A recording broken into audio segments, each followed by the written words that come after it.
This is the recipe for chicken gnocchi soup, inspired by my favorite from Olive Garden.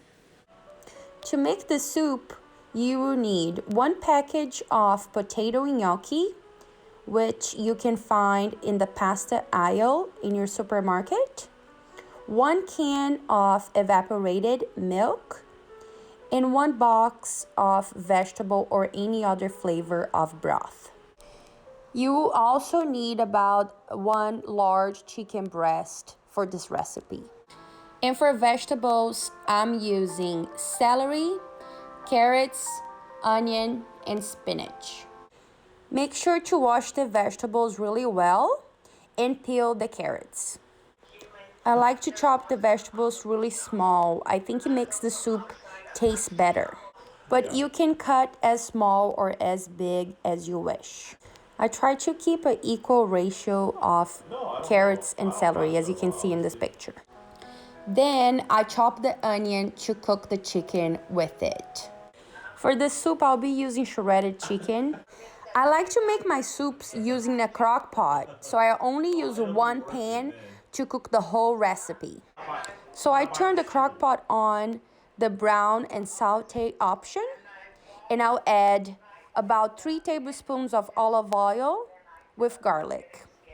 After that, I'll add the onion to saute in the pan as well.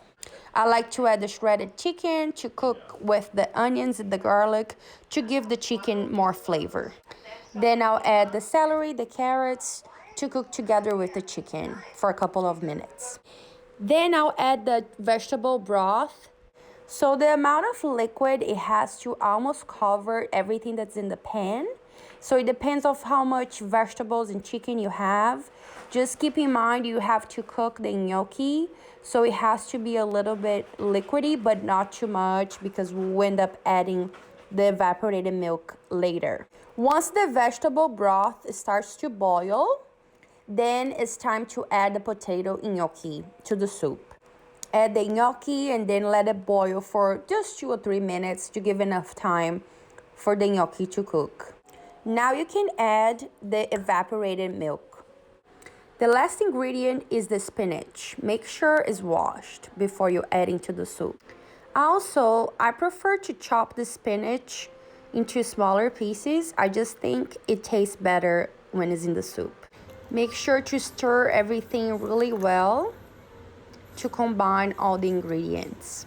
For seasoning, I only use salt, pepper, and a little bit of Italian seasoning. Now the soup will be cooking for a couple of hours to bring up all the flavors of the ingredients. So this is how the soup looks like after cooking for 4 hours on low.